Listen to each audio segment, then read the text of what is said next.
of us know Sister Jayanti. How many of you know Sister Jayanti? Can you raise your hands? Everyone knows.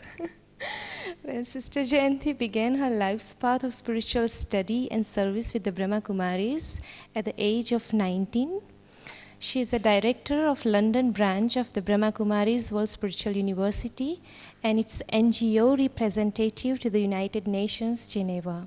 For over 35 years, Sister Jayanti has traveled widely as a speaker, broadcaster, and emissary for peace. She has coordinated several projects in connection with women, development, the environment, and youth. She is an advisor to the Council for a Parliament of the World's Religions and advisory committee member of the International Interfaith Center. Sister Jayanti is European coordinator for the Brahma Kumaris World Spiritual University and assists in coordinating the university's activities in 130 countries. Her work involves spiritual counseling, teaching, and translating. Sister Jayanti has a unique ability to impart deep spiritual truths with the utmost clarity. Her prominent lecture themes have included health, education, racial harmony, women's needs, religions of the world, peace, and international relations, all of which have generated a lot of media interest. So we will welcome Sister Jayanti. You can wave your hands. With one hand, we will welcome Sister. Om Shanti. Om Shanti. I'm not sure if you were expecting a sort of introduction that we normally give in public events rather than Brahmin gatherings. So it was unexpected for me.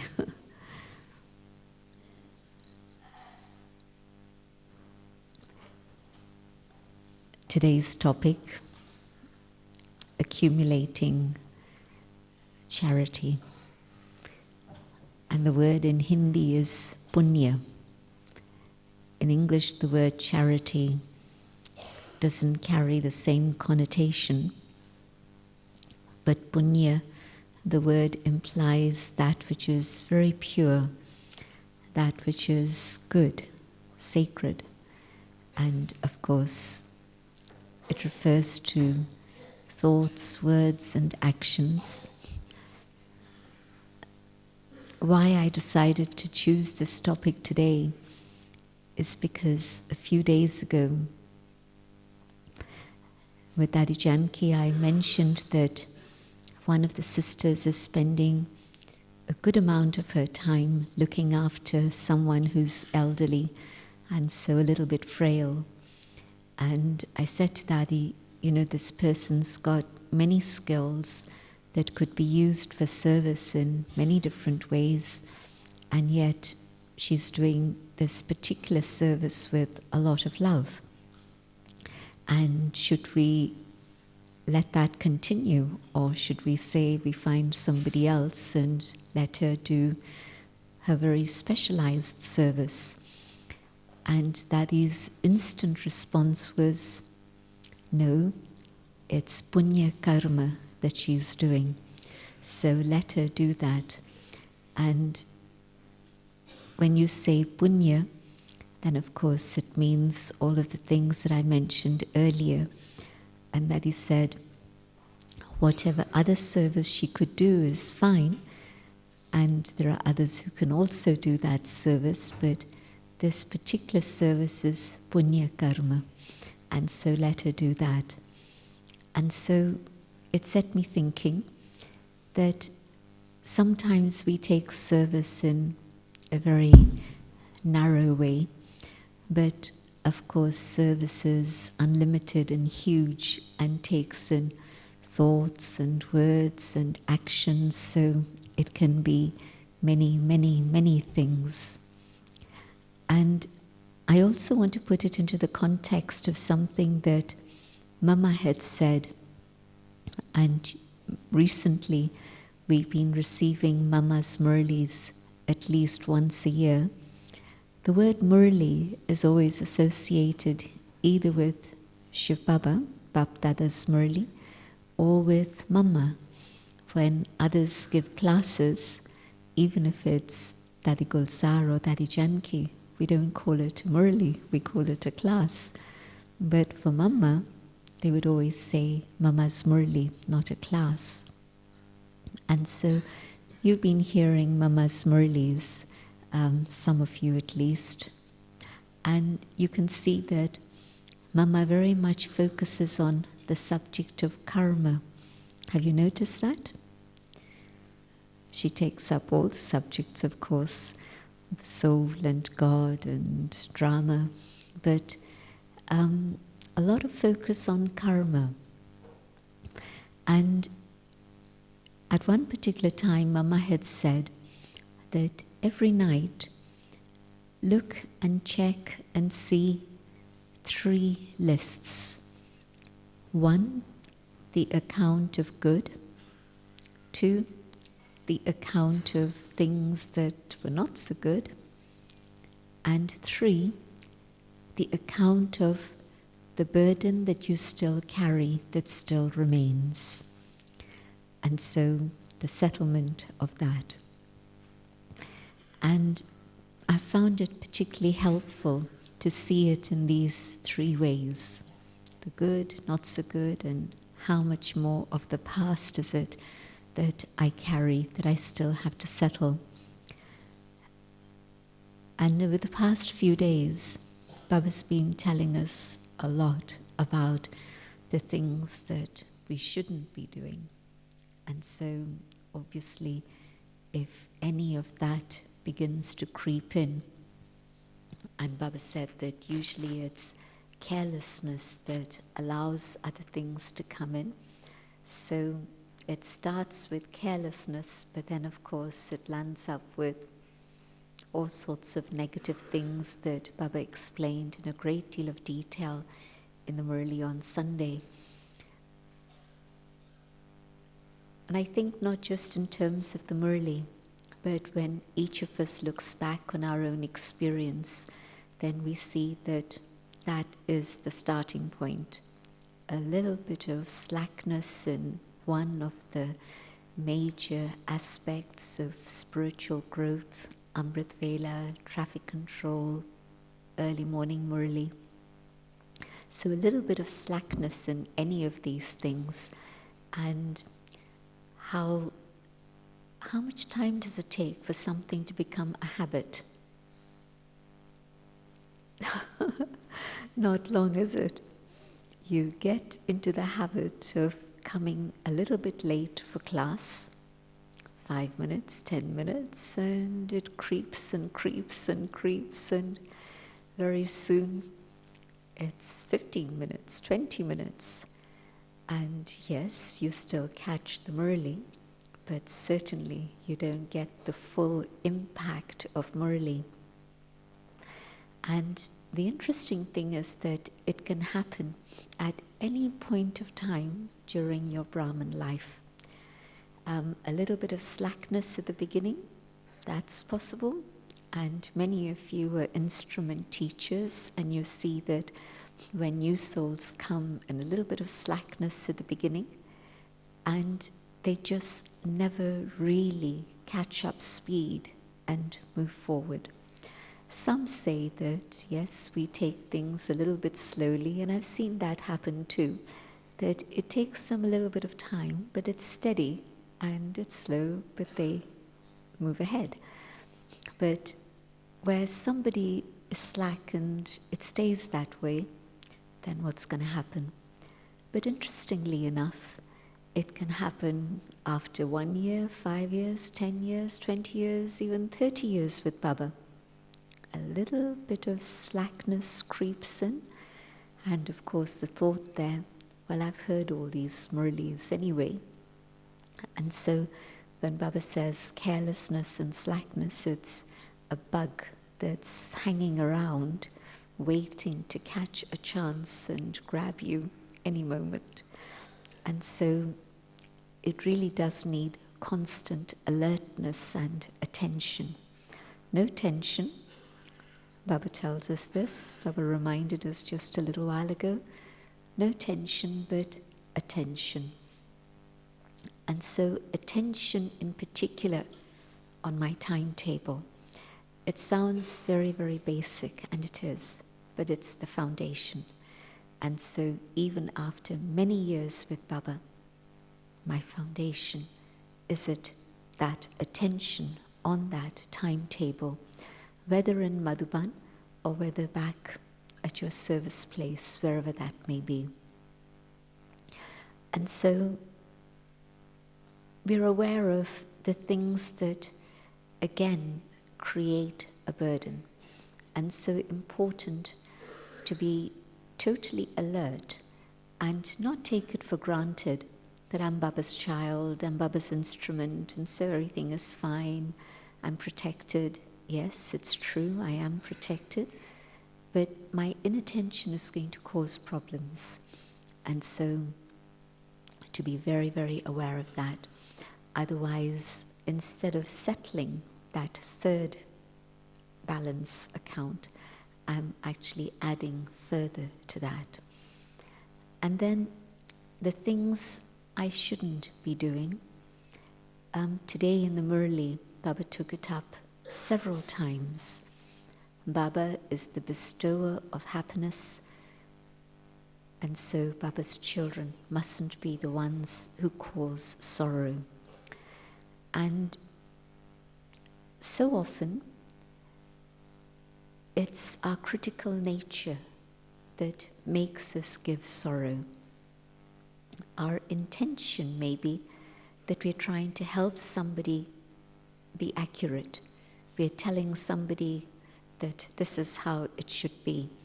But of course, what they pick up is that my attitude is one of criticism, that my tone is not as sweet as it could be.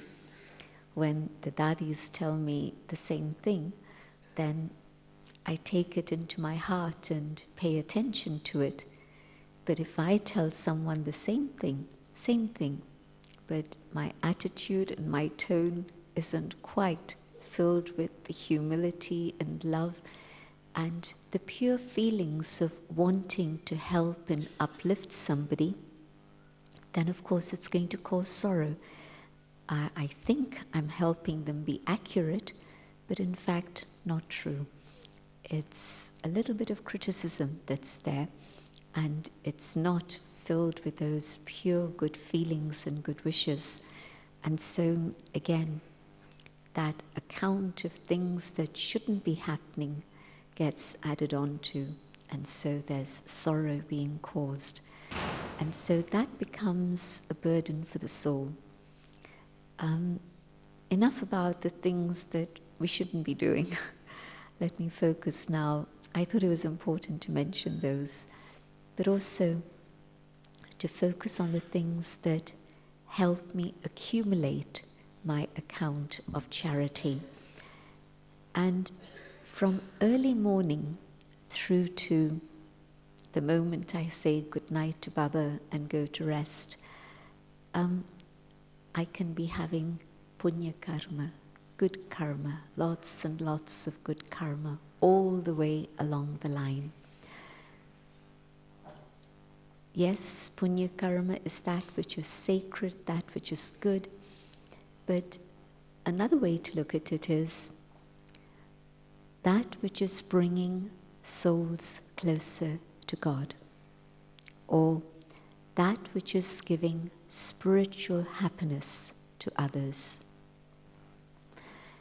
And if I think about Madhuban and the whole structure of Madhuban and the whole system of Madhuban, and if you think about so many different people, in Shantivan it's thousands, in Gyansrovar it's a few hundred, but a few hundred looking after all of us and looking after not just our spiritual needs, but looking after all our physical comforts and needs also. And so each of those souls who's behind the scenes, you know how when there's a public event, and I think all of you have been involved in that experience of putting on events or helping in events and things like this, it's not just the speakers on the stage that are making the program good or not so good, but it's the people who do the sound, the people who do the light, people who did the advertising, people who did the graphic design, people who did the computer work, A to Z. From the time that the seed was planted that we want to do this program, and I'm talking about just one event for an hour and a half, from the moment the seed is planted to the moment that the audience, you see their faces change and they go back giving you lots of blessings from their heart and saying, thank you, that was so beneficial, that was so beautiful. And usually at the end of a program, that's the sort of response you get, right?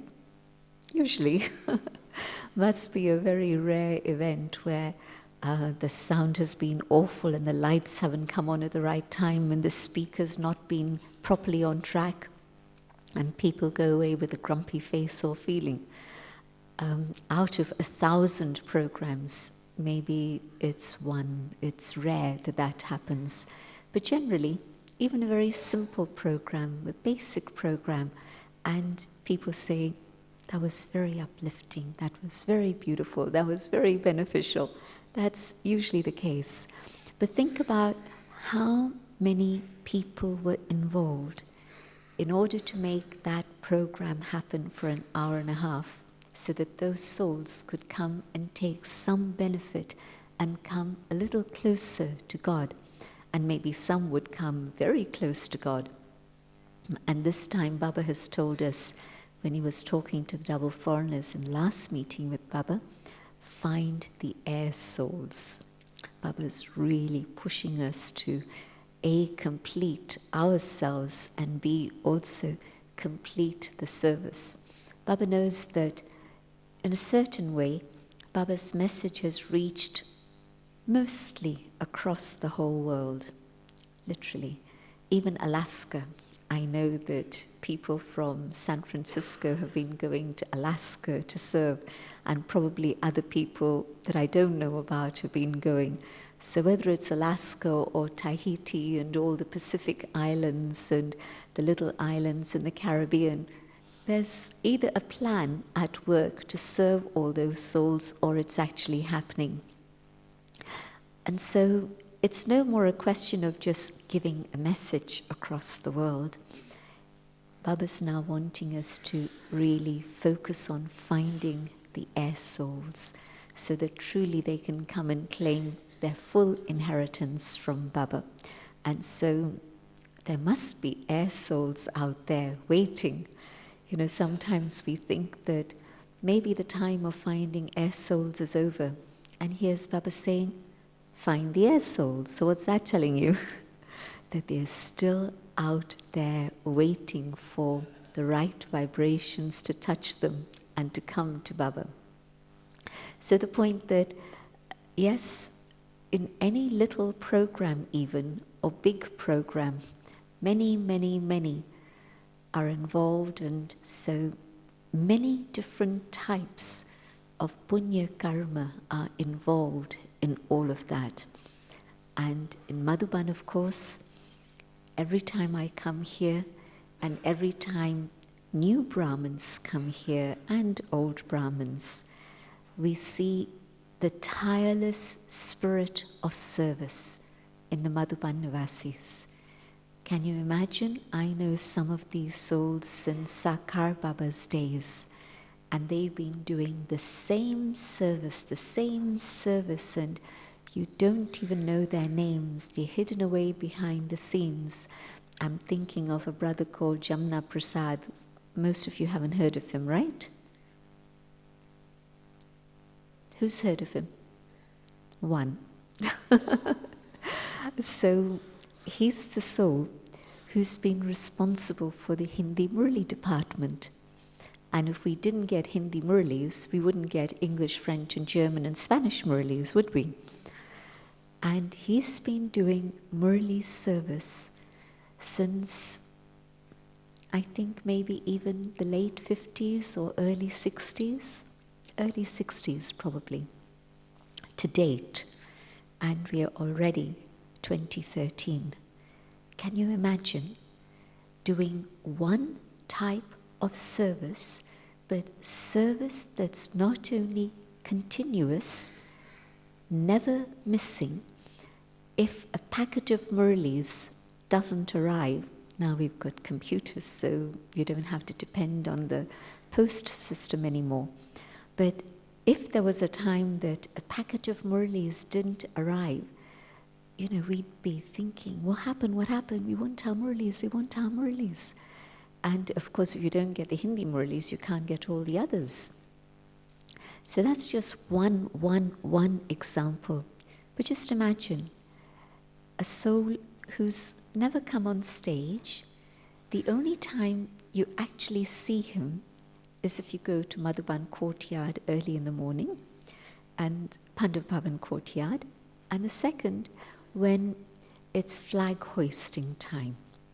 Somehow, at some point, he took on the role of putting up Shiv Baba's flag, and so now none of you will be here for Shivratri, but at Shivratri time, and if anybody of you has ever tried putting up the Shiv Baba flag and positioning it so that with one pull, the flag unfurls. Has anybody tried it?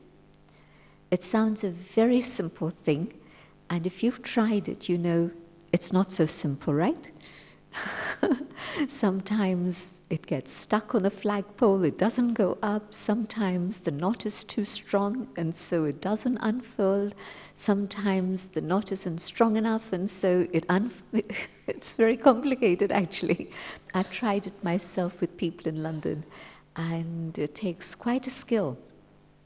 And he's always there for all the flags around in the Madhuban, Pandav Bhavan, Gyan Sarovar complex, and everywhere. So he does that. But my point that I've never heard him say, this is boring, this is dull, I want another type of service, I want to travel, I want to go here, I want to do things, I want to do something exciting. He's just continued with that service all these years. So how many blessings must that soul have accumulated for this one specific service? I mentioned one, but there must be many, many, many, many others, key in all the departments, again, the sound, the light, and everything else, just continually, silently, incognito, doing service so that others can come closer to God. And of course, any service that you do, physical service, practical service, whatever it is, it's the question of the motive with which I do the service. And the starting point of my story, that this particular soul, I said to her, you've been doing this service with such love, and when you serve a relative who's elderly, then two things can happen. Either you grow very attached, or it's out of attachment that you're serving them, and everybody's got elderly relatives that they've had to look after or are going to have to look after in the future at some point maybe. And you can get very attached to them, but also I've seen that people looking after elderly people get very impatient with them. In London, in the UK, we've had awful stories in the healthcare of nurses or professionals looking after elderly folk, and they don't care, they don't bother. They're doing it for a salary, and they're just not doing it with that compassion or love or integrity. And so it's become a big national scandal in the UK. How come people who've chosen a profession which is a caring profession based on compassion are not just doing it with that love and care? But of course, people don't realize that it's a world that's tamopradhan, it's a world that's Kali Yuga, And so nothing has that pure motive or intention. A to Z, any profession you see in Kali Yuga, where is that integrity or that original quality or value with which that profession actually started? Doesn't happen. And yet, in Baba's work, it's not a blood relation, it's not a professional job, but it's simply drama that this soul at one point offered, and it's taking more and more of their time and attention and energy.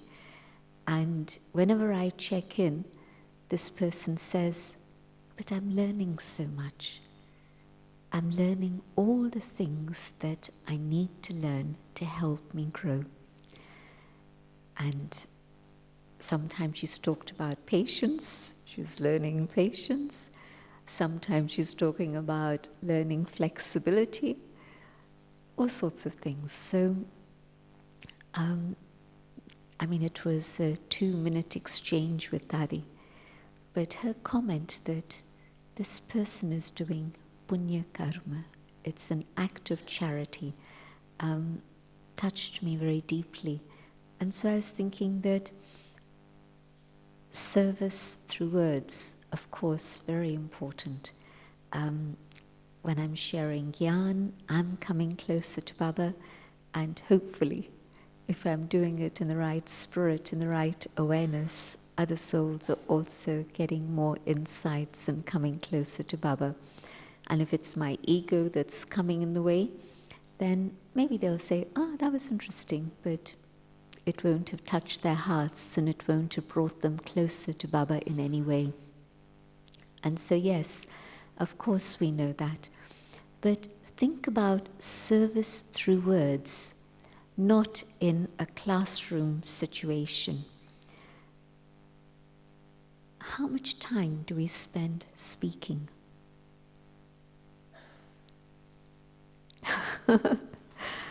From 4:45 in the morning, probably before Amrit Vela, there isn't much talking, and you're either reading something from a Murli or you're really dashing to get to Amrit Vela on time. So whichever way it is, you do it, but it's not so much communication with humans.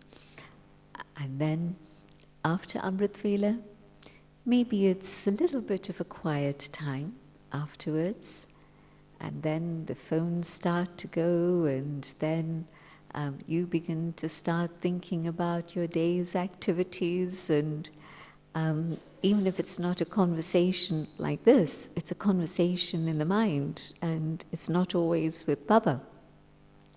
But after Murli, that's interesting, isn't it?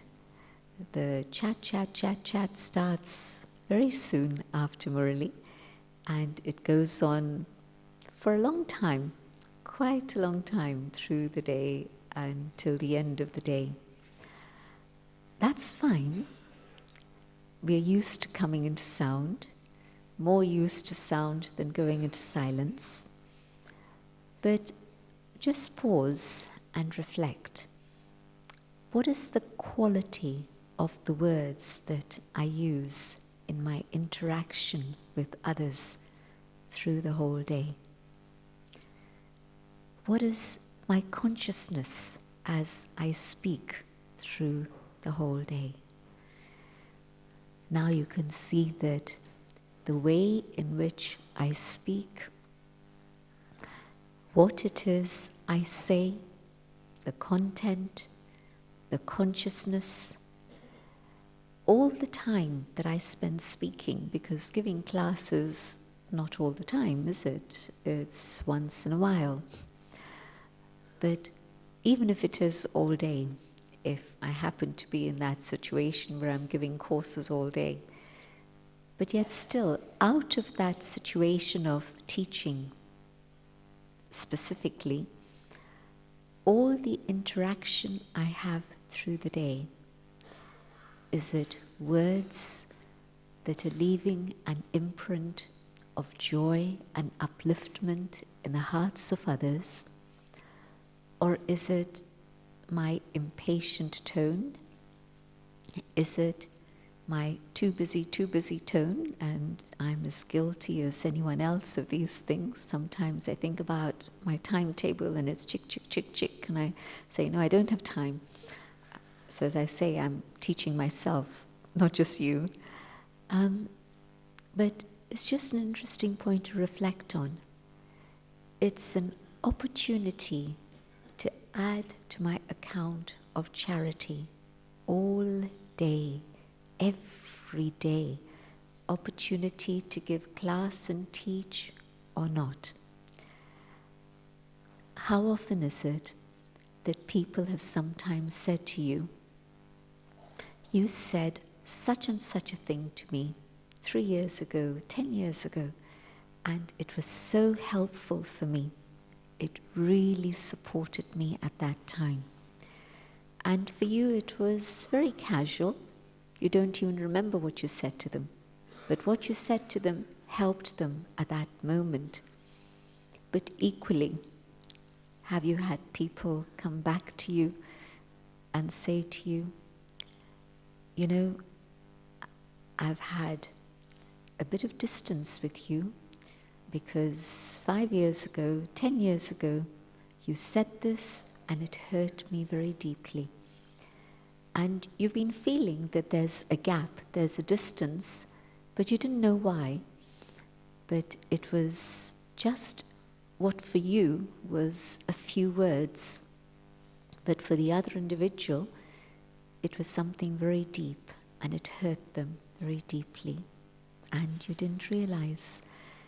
And so our words as Brahmins, both in terms of the impact that it has on the Brahmin family, can bring them closer to Baba and give them a feeling of the joy of Sangam Yug and the beauty of coming closer to Baba, or it can create a distance.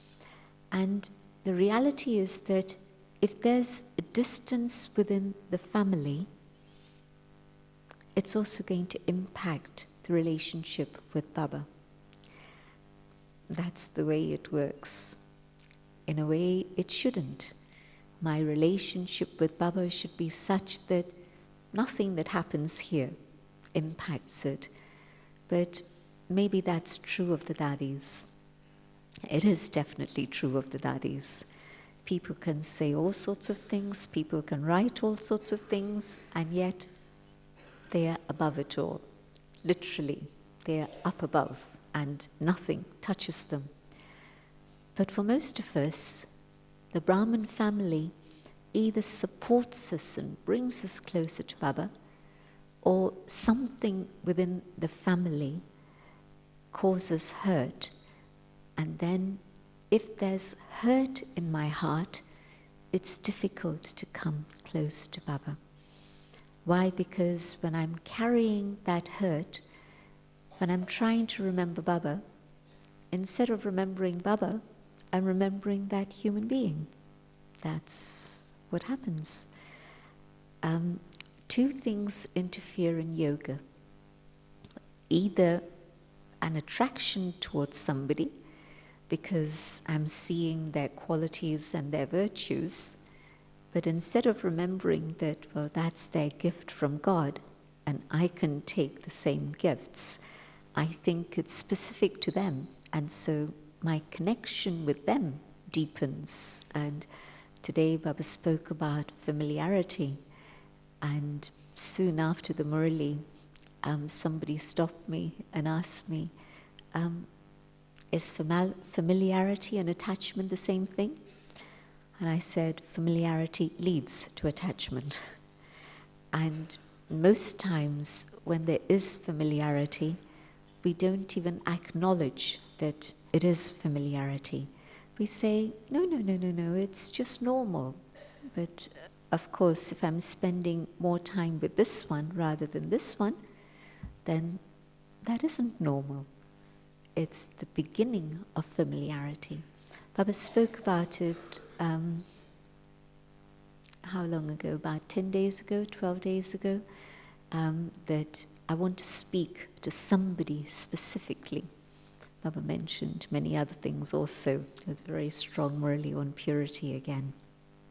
But Baba specifically said, if I have the thought of speaking specially to someone, then that's the start of familiarity, and then further, of course, it becomes dependency and attachment.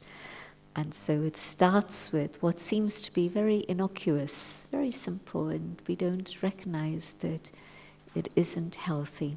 So Baba's Sakar Murlis and the Avyakt ones currently are making us very aware of what's going on in our behavior.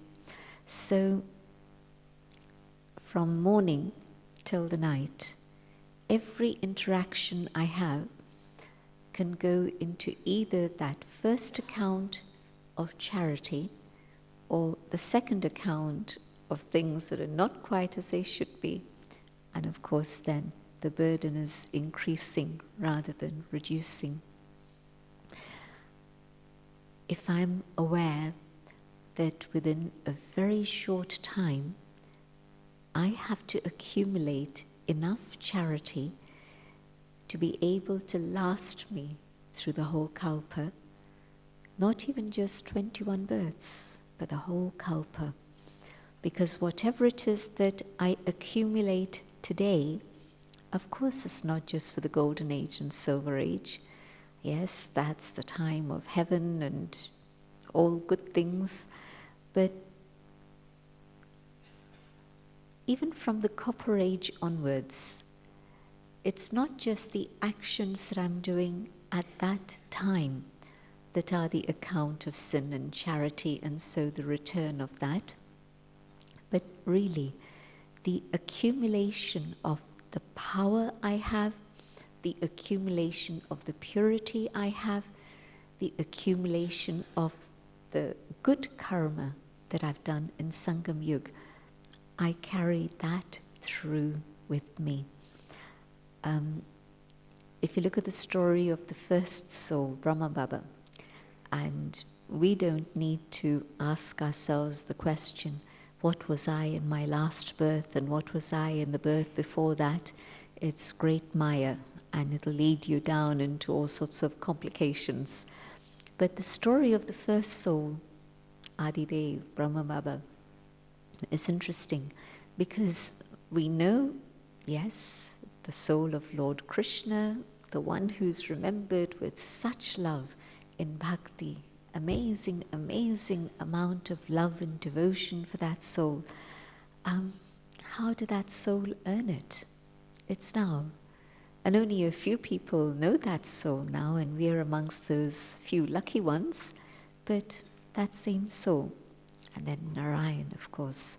And in bhakti, they always speak about Narayan as the incarnation of God. So tremendous respect for that particular figure, and no bad stories. You know how in Hindu bhakti they always have negative stories. Even about Krishna there's all sorts of negative stories. Today Baba explained, as is the vision, so then are the stories they write. And so my vision is mixed, corrupt, and so the stories are the same.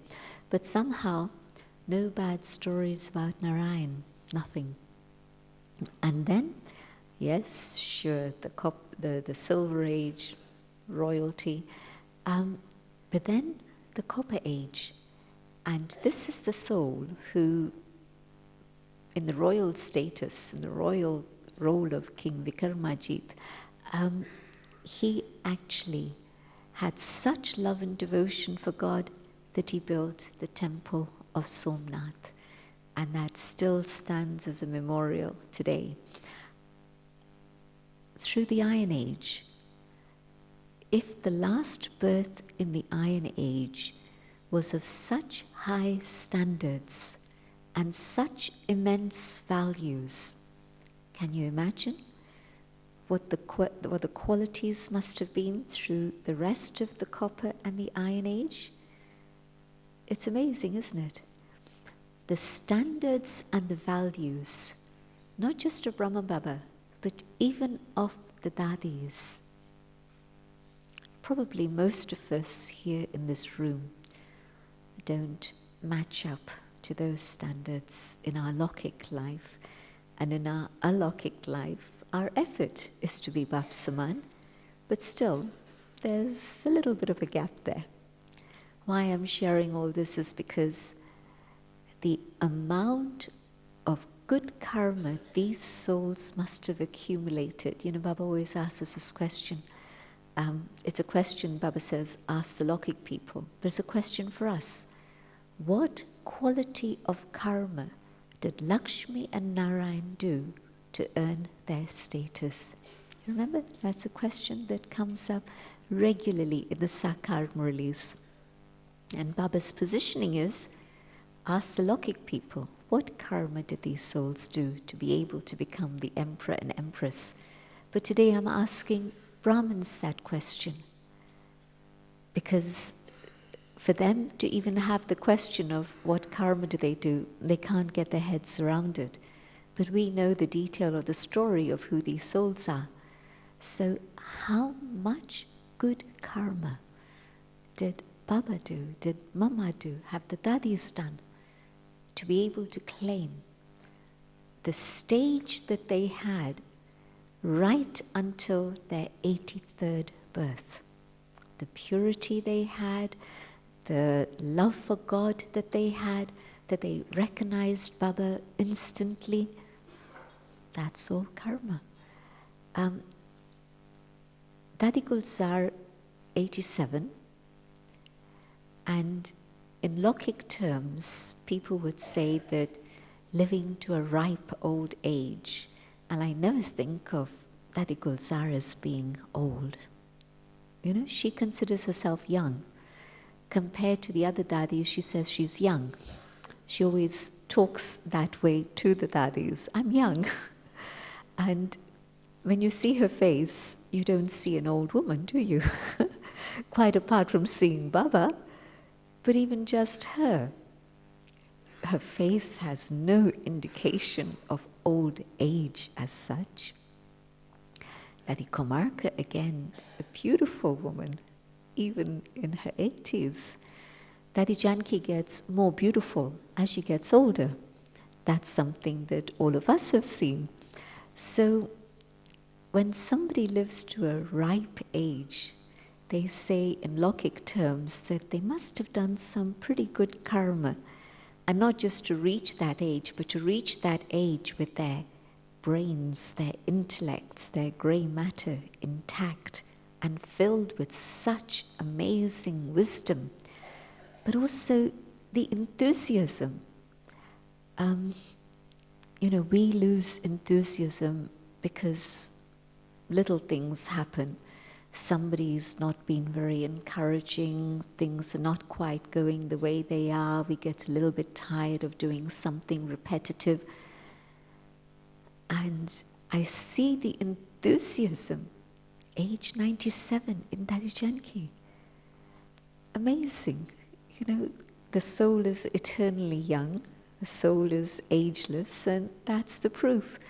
She just stays in the consciousness of soul. And yes, her body is fragile, and the doctors keep reminding us, well, don't forget that this is the age of the body and you're expecting a little bit too much of her. But for her, no limits, absolutely none. In Bhakti, they say that health, beauty, intelligence, and wealth, and good relationships, all these are a direct result of karma. Interesting, isn't it? And the examples in front of us, health, whatever the state of the body is, souls are healthy and strong, no disease of Maya affecting them at all. And the recovery from serious things, it's quick, it's fast. So wealth, amazing wealth of the treasures of jewels that they're constantly donating, constantly giving, constantly giving. Intelligence, well, who can match their wisdom? Two of the wisest women on the planet, and we have the fortune of knowing them personally. And the rest of the world, they're still hidden from their eyes, and maybe at some time the world will recognize them. But whatever, that's drama. And so health, wealth, intelligence, relationships, the daddies sometimes say, why does everybody love us? And we smile, and we know why the world loves them, because they give so much love, and they've never wanted anything from us. And so you see all the good karma, the good karma, the good karma that they've done. And just again to underline this whole thing about that sharing gyan, sharing wisdom, sharing jewels, encouragement, upliftment, isn't just through classes. At the moment, Dadi Gulzar takes basically a class every 10 days. That's it. That's it. Dadi Janki, when she's able to, she takes one class once a day. What are they doing the rest of the day? When they're meeting individuals, when they're meeting small groups, whoever it is they're doing business with, to run the yajna, to run all the things that are happening in Bharat in terms of service, they're still accumulating punya, still accumulating charity, just giving, giving, giving. And it's not through classes, that's the point. And so we all have an opportunity to do lots and lots of good karma in terms of charity, bringing souls closer to God the whole day. But of course it's not just through words. I've explained about the physical karma that happens in Madhuban and how all of that is needed to make our stay in Madhuban one that's filled with comfort, refreshment and joy. All the arrangements that were made for you to go to Peace Park, it took quite a bit of arranging. Anything takes time to organize and arrange, as all of you know, whether you live alone at home in your Lokik home, or whether you live in a bhavan, or whether you live in a center, everything takes time to organize or to do. And so all of that done in that spirit of God's love and bringing souls closer to God, that's punya karma. Whatever it is I do in Baba's home, it's punya karma, doing it in the right consciousness. But of course, the most important thing Baba's been emphasizing recently, the punya karma, the act of charity through our mind. And again, I see it in two different ways. One is just to be with Baba and really to have such a close connection with Baba that really there's focus, there's concentration, there's total absorption in Baba's love, and those vibrations are helping not only me, but they're reaching across the world. And that takes a lot of practice of yoga. It doesn't happen just like that. It might sound very easy. Oh, let me do Mansa Seva. But it needs a good amount of preparation, purification, cleansing, churning, realization, and then the actual yoga and no distractions. And then my mind is capable, is able to serve. But the other type of Mansa Seva is actually more challenging.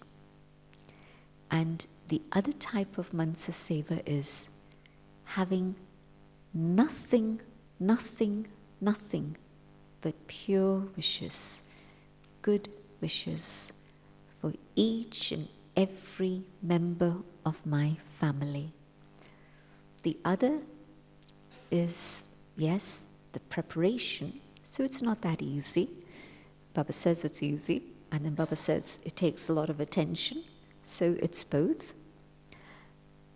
But this one, the Mansa Seva of supporting, whether it's individuals in the family, or whether it's a whole center, or many members of the family, that requires really, truly having nothing but love and respect and the desire for each one to benefit and be uplifted.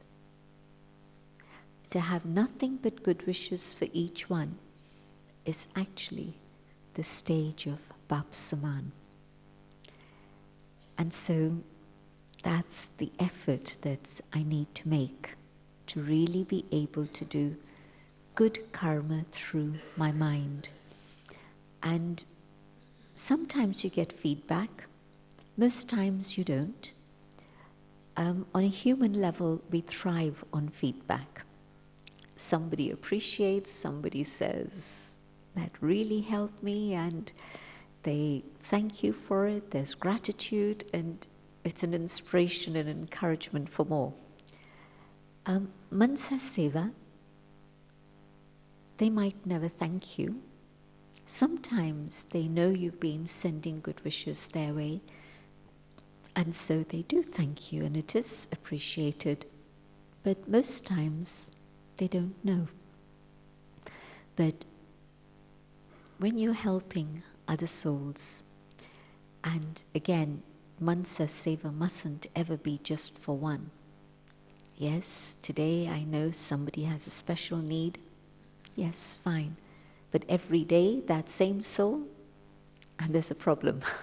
That's not Mansa Seva, that's my attachment. But yes, today it's this one, tomorrow is this one, or it's just the whole family all together, that's fine. When we're engaged with individuals, and it's a family path, whether it's Lokik family or Alokik family, it's not a path of isolation. Of course there'll be hiccups. Of course other people will do things you wouldn't have wanted or expected. They'll say things that you wouldn't have wanted and expected. At that moment, can I genuinely say, I have nothing but good wishes for them. No other feelings have come in. Nothing but good wishes, really. And so this is why I say this type of Mansa Seva, of just simply being supportive and cooperative and sending good wishes. Now that is punya karma. We're going to be having meditation in a couple of minutes, but I just want to close with one very interesting definition of punya, charity, that Daddy had given many years ago, but it stayed with me all this time. Daddy was asked the difference between donation and charity. And she said, donation is when you have enough for yourself and then you're giving what is extra for a good cause. And whether it was in Lokik life or now in Alokik life.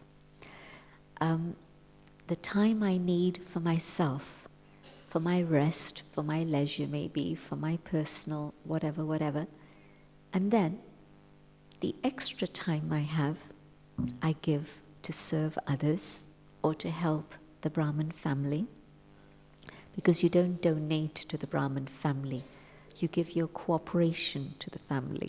Big difference. You're not donating, you're giving your cooperation. But you've taken what you need, and then the extra is for others. Money, time, energy, food, whatever. But punya is where you don't first think about what you need. Your first attention is what is the need of the other. And you give to the other whatever is their need. So whether it's your time for eating, your time for sleeping, your own food, whatever it may be, but you think about the need, and then whatever remains is for you. Very different, isn't it? Completely different. In one, it's here first, me first, and then for others. And in this case, it's what is the need for others, and then, okay, whatever I have for myself is going to be fine, is going to be enough. And again, I've seen Dadi Janki, whether it's her time for rest, whether it's her time for meals, whether it's very early days, her own food, she would give to others. And it didn't matter if she didn't eat. Many stories about that I have, very precious memories, but that's a big difference. And so each one of us has an opportunity to be doing punya karma, account of good karma, pure karma, charitable deeds, all day, every single day, not just sometimes. And it's up to us how much we choose to do and accumulate so that there's enough for the whole cycle. Om Shanti. Let's have powerful connection with Baba so that we send out that light and love to the world.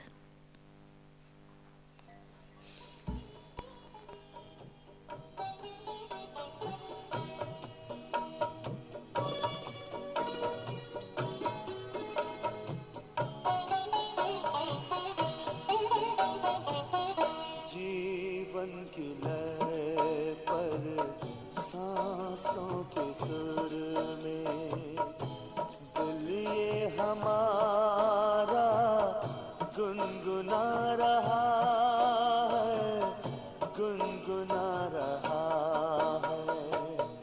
करण करावन हार परम पिता